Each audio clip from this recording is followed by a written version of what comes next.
दोस्तों नमस्कार, राधे राधे। आज हम बात करने जा रहे हैं भगवान जगन्नाथ से जुड़ी हुई कुछ रोचक कहानियाँ, अनछुई कहानियाँ जो बहुत कम लोग सुने हैं।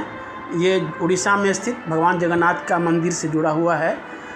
तो कहानी ऐसा है दोस्तों कि क्या आपने कभी सोचा है भगवान की मूर्ति अधूरी क्यों होती है? आखिर भगवान जगन्नाथ के हाथ पैर क्यों नहीं बने? और क्या सच में एक रात भगवान मंदिर छोड़कर चुपके से पान खाने निकल पड़े थे? कहते हैं भगवान जगन्नाथ से जुड़े ऐसे रहस्य जिनके पीछे सिर्फ आस्था नहीं बल्कि सदियों पुरानी अनसुई कहानियाँ छिपी हुई है। आज की इस कहानी में जानते हैं अधूरी मूर्ति का रहस्य, भगवान के भक्तों से जुड़ा चमत्कार और वो पान वाली कहानी जिसे सुनकर आप भी सोच में पड़ जाएंगे। तो आइए दोस्त चले शुरू करते हैं ये कहानी। बहुत समय पहले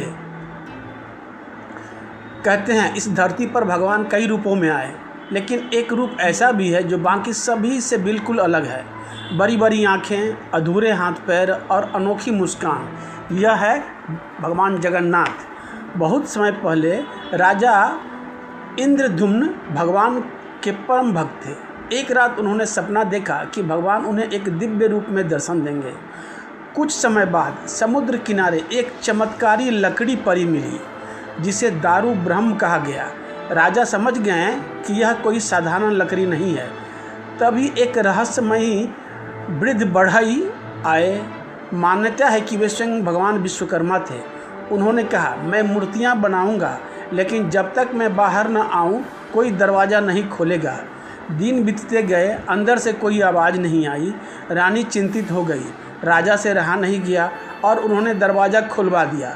दरवाज़ा खुलते ही सब चौंक गया, स्तब्ध रह गए, क्योंकि बढ़ई गायब थे और भगवान की मूर्तियाँ अधूरी पड़ी थी, हाथ पैर पूरे नहीं बने थे। तभी आकाशवाणी हुई उसी समय, यही मेरा स्वरूप है और मैं इसी स्वरूप में भक्तों के बीच रहूँगा। तब से भगवान जगन्नाथ, बलभद्र और सुभद्रा उसी अद्भुत रूप में पूजे जाते हैं। लेकिन भगवान जगन्नाथ से जुड़ी एक और लोक कथा बहुत ही प्रसिद्ध है, पान खाने वाली। कहते हैं एक बार भगवान अपने भक्तों से, उनके प्रेम से इतने प्रसन्न हुए कि वे साधारण मनुष्य का रूप धारण कर रात में नगर भ्रमण पर निकले। घूमते घूमते उन्हें एक पान की दुकान दिखाई दी। भगवान ने पान खाया और आगे बढ़ गए। कुछ देर बाद पान वाले को याद आया कि वह व्यक्ति पैसे दिए बिना चला गया। तभी रात में उसे स्वप्न आया कि स्वयं भगवान ने सुबह मंदिर आना और तुम अपना पैसा ले जाना। स्वप्न में भगवान आए और भगवान ने कहा, और मंदिर आना, तुम्हारा मूल्य चुका दिया जाएगा। अगली सुबह जब वह मंदिर पहुंचा तो कथाओं के अनुसार उसे चमत्कारी संकेत मिला। वह भगवान की कृपा देखकर भावुक हो उठा। तभी से लोग कहते हैं भगवान सिर्फ मंदिरों में नहीं भक्तों के बीच भी घूमते हैं। और भगवान जगन्नाथ से जुड़ी एक और अद्भुत मान्यता है उनकी प्रसिद्ध जगन्नाथ रथ यात्रा। कहते हैं साल में एक बार भगवान स्वयं अपने भक्तों के घर निकलते हैं। लाखों लोग रस्सी पकड़कर रथ खींचते हैं। मान्यता है कि रथ की रस्सी छूना भी सौभाग्य माना जाता है। भगवान जगन्नाथ से जुड़ी अनेक कथाएं इतिहास, आस्था और लोक विश्वास का सुंदर संगम है। कुछ कथाएं पुराणों में मिलती है तो कुछ कथाएं लोक कथाओं के रूप में पीढ़ियों दर पीढ़ियों से सुनाई जाती रही है। और शायद यही रहस्य भगवान जगन्नाथ को सबसे अनोखा बनाता है। तो ये थी भगवान जगन्नाथ से जुड़ी कुछ रहस्यमयी और भक्तिमय कहानियाँ।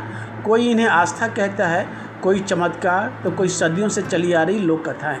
लेकिन एक बात ज़रूर सिखाती है, भगवान सिर्फ मंदिरों में नहीं अपने भक्तों के प्रेम और विश्वास में भी बसते हैं। शायद इसलिए भगवान का रूप दुनिया से अलग है, क्योंकि वो हमें यह याद दिलाते हैं कि भगवान सुंदरता नहीं, भाव भक्तों का देखते हैं। अगर आपको ये कहानी पसंद आई तो इसे आगे ज़रूर सुनाइए, क्योंकि कुछ कहानियाँ सिर्फ सुनी नहीं जाती, महसूस भी की जाती है। और दोस्त अच्छा लगे तो लाइक और सब्सक्राइब का बटन ज़रूर दबा दें। राधे राधे, जय जगन्नाथ।